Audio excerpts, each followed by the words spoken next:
Volvemos aquí en Semana en Vivo, estamos hablando sobre este nuevo proyecto sobre baldíos que va a presentar el gobierno mañana.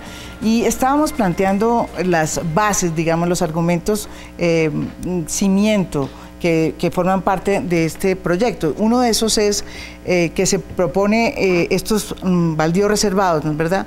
La figura que va a funcionar o que va a hacer funcionar esos baldíos reservados es el usufructo, es decir, los campesinos que sean adjudicados van a ser adjudicados, no adjudicados. ¿Esos no se les adjudica a los campesinos? Ya te cuento. ¿Cómo es? A ver, entonces esto está ¿cómo funciona? En capítulos.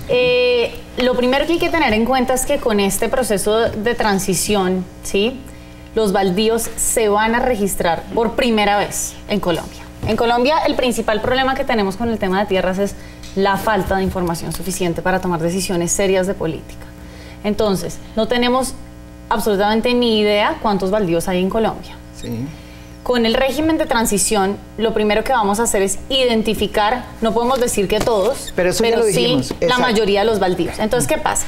Con estos baldíos que tenemos identificados por primera vez en la historia de Colombia, ¿sí?, se los vamos a entregar a campesinos por medio de un contrato de usufructo. Es lo que estaba diciendo, ¿sí? Yo, ¿por qué me dice que no? No, es que dijiste los adjudicatarios. No, se les adjudicarán por la vía del usufructo, es que del sistema. Son dos cosas, muy bien. Sí. Es para entender, sí se les adjudican, pero por una forma distinta. Es un tema de abogados. Sí. Es una forma de arrendamiento, entonces, no les adjudican la propiedad. Sí. Y eso hay que tenerlo en cuenta y el gobierno nacional debería aprender. Déjame terminar la idea, porque no la he terminado. Espera un segundito. Usufructo. No. Empezamos con usufructo. Pero no nos volvamos tan, porque la gente no va a entender. Ya. Si no estamos, Tatiana, estamos tratando de explicar. Esa justificación jurídica la damos después. Sí, no, esto es un tema productivo. Yo quería hablar, María Jimena, de un tema que la asesora del ministro partió diciendo que es una falacia.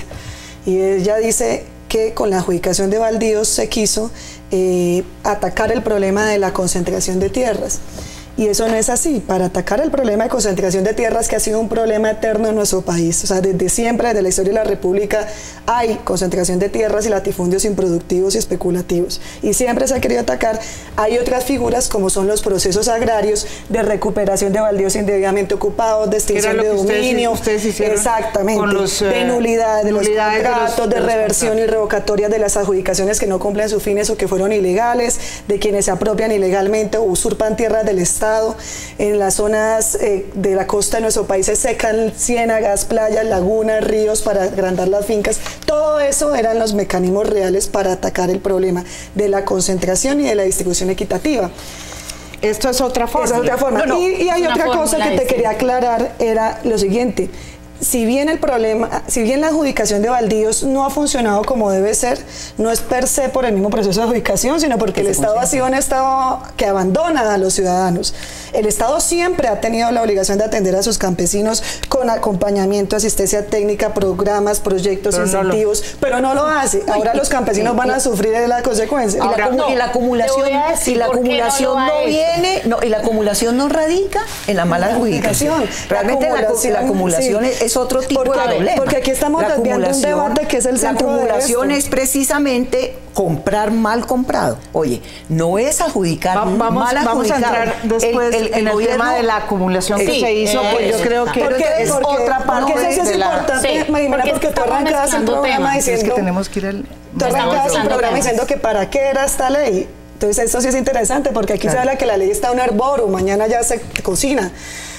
Queríamos saber para quién eran los comensales de la cena. La ley se hace para atacar el problema de la concentración indebida e ilegal de tierras. Pero ese es un fenómeno para una inseguridad jurídica que hay en este momento. Claro. Ahora, sí, claro, en la ley inicial que se presentó por parte del INCODER en la administración donde Jennifer y yo estábamos, se había pensado en eso, en el registro de los baldíos, porque los registros no están a nombre de nadie. Entonces, sí habíamos empezado a hacer ese tipo de propuesta para que hubiera un registro a nombre de la nación. Por lo que nadie sabe cuántos baldíos. Porque no se sabe. Entonces, pero el lío es ese. Si hoy en día no somos capaces de adjudicar o de formalizar la propiedad como deberíamos hacerlo, imagínense para que el campesinado de este país que está ocupando los baldíos vaya y se registre y vaya a decir, ¿me registro o no me registro? Si me registro, de pronto yo no me lo van a dar a mí porque de pronto yo no cumple. No me registro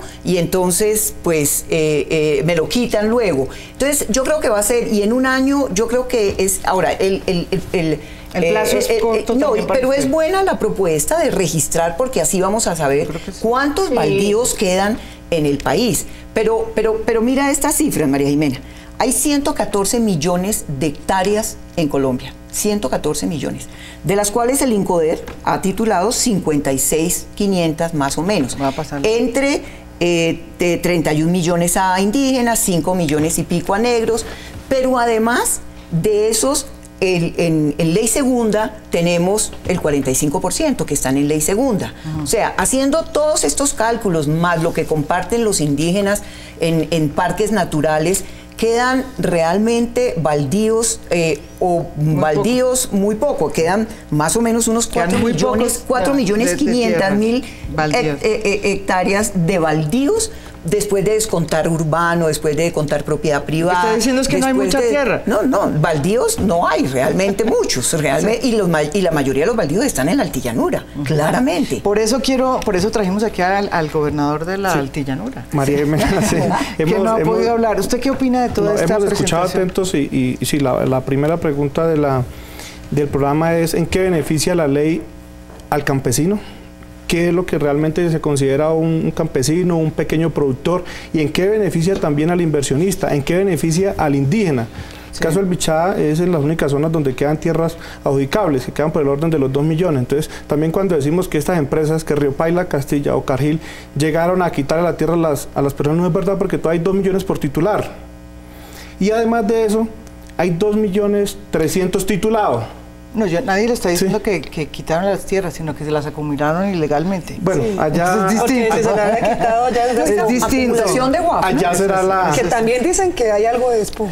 Allá será pues la ley la que determine el grado jurídico de ilegalidad de estas tierras.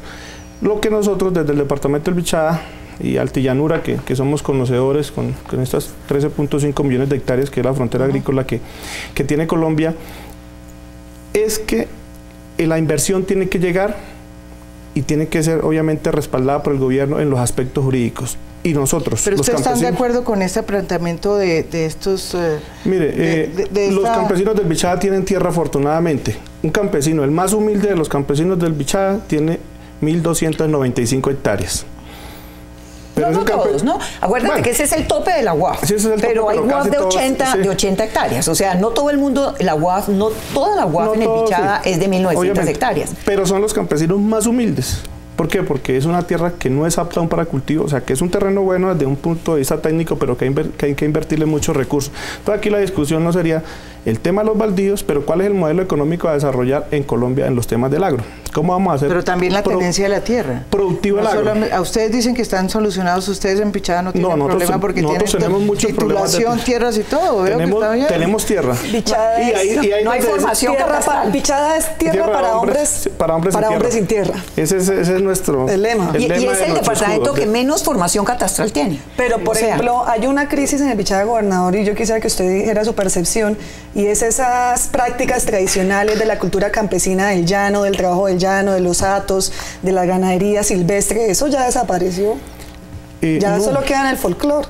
No, eso existe. Y ahí es donde también hemos concientizado al campesino, campesinos con 5.000 hectáreas, que tienen 50 o 100 vacas en toda esta extensión, porque obviamente las sabanas no son fértiles. Yo pienso que esta práctica tenemos que tecnificarlas, reducirlas a 500 hectáreas, a un terreno más pequeño donde el campesino pueda tener su misma cantidad de vacas, pero que le quede mucho más cerca y nos queda aún más terreno para poder trabajar. Entonces eso es lo que queremos auspiciar. Entonces fácilmente, el gobierno nunca tendrá los recursos para darle a cada campesino una combinada, un tractor, y para que siembre 100 hectáreas de soya o de maíz o de forestales, porque llevar desde Villavicencio, que es nuestro punto más cercano, hacia el Bichada, hacia la Altillanura, fácilmente una tonelada vale 250.000 pesos. Y eso es casi el doble que ir Bogotá a Barranquilla. Entonces, cuesta mucho. ¿Cómo se hace eso? Queremos que, y sabemos que es así, que el gobierno quiere auspiciar todos los sistemas asociativos. Nosotros pensamos que ahí está la solución en los temas de altillanura, no en los temas del agro de Colombia.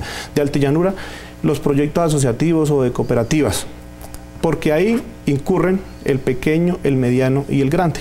El grande porque va a tener allí su industria de secado del maíz, de limpieza, y el pequeño porque va a estar ahí y va a tener asegurada su cosecha. Va a tener asegurada a quién le va a vender, va a tener asegurado un conocimiento y lo van a capacitar técnicamente, y obviamente cuando usted está capacitado, usted tiene su finca, está capacitado, y el señor, el vecino le está comprando o la caña o el maíz o la soya, pues yo voy a un banco y saco prestado y siembro y sé que voy a ganar plata. Porque eso es lo que no pasa en Colombia, o sea, el campesino no tiene ese respaldo, no hay un comercio de un producto, y eso solo nos lo van a asegurar los grandes. Aprovechando que usted está acá y es nativo de allá, yo sí siempre he tenido la curiosidad, porque parece que fuera un espejismo el tema del desarrollo de la altillanura en grandes proyectos agroindustriales.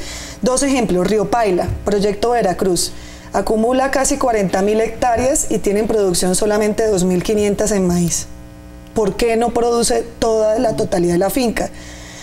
Segundo caso, Cargill, de las 50 y pico mil hectáreas que tiene, casi 60.000, no produce ni el 20% del proyecto que va a hacer. Uno les pregunta a ellos por qué no ponen a producir eso, o sea, por qué no traen el desarrollo que es la promesa que justifica las grandes concentraciones. Dicen, no, porque es imposible poner a producir todo eso. Entonces ahí es cuando uno dice, bueno, y si es imposible, entonces ¿para qué las compran? Y que en ningún momento es para exportación, ¿no? Porque no, después de esta pausa, que se doy esto la palabra para que le responda lo que pero María Jimena, espérate un momento, porque nos toca ir a una pausa. Estamos aquí en esta cámara. Después de esta pausa, los que quieran participar en el debate pueden hacerlo a través del Twitter Semana en Vivo, @Semana en Vivo, o si no en nuestro hashtag que es @debatesemana. Ya volvemos aquí en Semana en Vivo.